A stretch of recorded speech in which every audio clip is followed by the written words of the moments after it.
What's going on, guys? So I've established this like when I guess it was announced that it was going to have its own entity. That my biggest roadblock for PBC being successful is that they didn't have in their stable a universally accepted top 10 pound for pound boxer, in my opinion. Um, a lot of people, Keith Thurman, maybe now some people put him up there.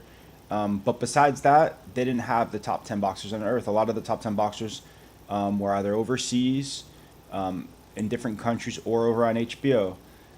Now, ESPN has announced, right, that in August they will be showing two universally accepted top 10 pound for pound fighters in the world, which is first, Vasyl Lomachenko will be fighting Miguel Mariaga. That fight comes the 5th of August. And then 2 weeks after, Terrance Crawford will be, um, I guess, hoping to become a unified, undisputed super lightweight champion by fighting for his last belt, which is against Julius Indago. Julius Indago, um, I guess his biggest win is Ricky Burns, and as far as that fight goes, I have zero criticism. Right, I have zero criticism. Obviously, he's trying to become, he's getting all the belts. He's becoming the unified, undisputed champion at that division, and I believe that he's so good that it's going to be an easy win for him. And I believe too that this is his last big fight at 140, other than possibly the winner of Mikey Garcia versus Adrian Broner. That's, I guess, the last available opponent there, because I see his future eventually being at the welterweight division with some of those bigger guys. So I'm very happy about that fight. No criticism there. Now, to go back to the Lomachenko fight, the fight itself is not good, right? Not competitive. It's a stay busy fight. It's a showcase fight. I'm glad that he's on ESPN. It's a good thing. But Mario, I can't even forget his name. I gotta make sure that if I forget, remember his name. Miguel Mariaga, right? Who's coming off a loss to Oscar Valdez, should not be in the ring with Vasyl Lomachenko. He's a borderline top 25 guy at featherweight, and I just think that it's a purely a showcase fight. Now, having said that, it seems to me that he was like the last minute replacement, because it's recently news has come out that Bob Arum said that Salido turned down $750,000, right, to fight Vasyl Lomachenko. So this for sure wasn't their first opponent available. It was Salido, and that would have been an amazing fight.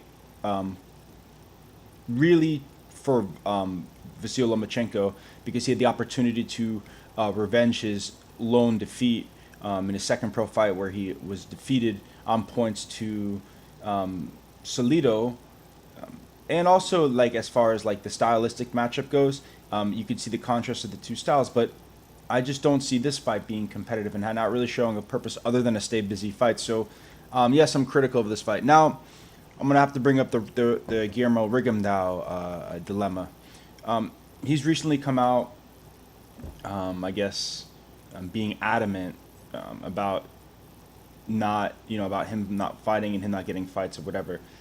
I think that he only came out after the Salido fight was being made, and I think that he had a plan B, Bob Arum, which was um, um, Miguel Mariaga, and that's who they used. And it's a shitty fight. It's not a good fight, but and it's just because, and not to disrespect Miguel Mariaga, it's just the fact that, I mean, he's not on the same level as Lomachenko. It's going to be a cakewalk. It's going to be a showcase, um, because I think so highly of um, Vasyl Lomachenko, and he should not be fighting a guy outside the top 10 in a division that he's already up there. But I have to go back to establish these things again. That Corrales has turned down a contract. They tried to make the fight with Salido. They turned it down. Right. So those two guys are not willing to do this. And um, what's his name? Tank Davis, Gervonta Davis, admitted that he's not ready to fight him. So, I mean, I don't know what they do in the future with Salido. I think that At this point, it's fair to say that Salido ducked him with the $750,000. That I don't think that Lomachenko would be happy fighting this level of opponent, because I do believe this man chooses to fight the best and challenge himself.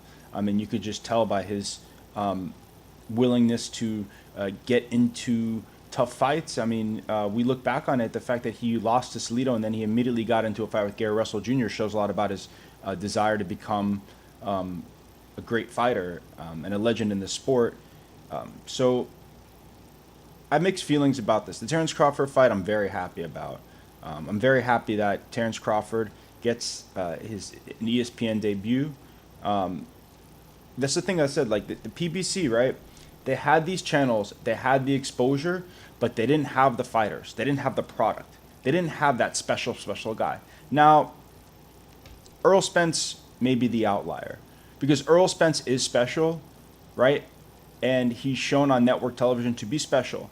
But Earl Spence was not, that was still when he was a prospect and he was on the come up. So to say that Earl Spence is top 10 pound for pound fighter already, and that he is, I guess, already one of the most great popular fighters. Like, in other words, like, he wasn't there yet. And I think both of these guys are there as far as having a resume.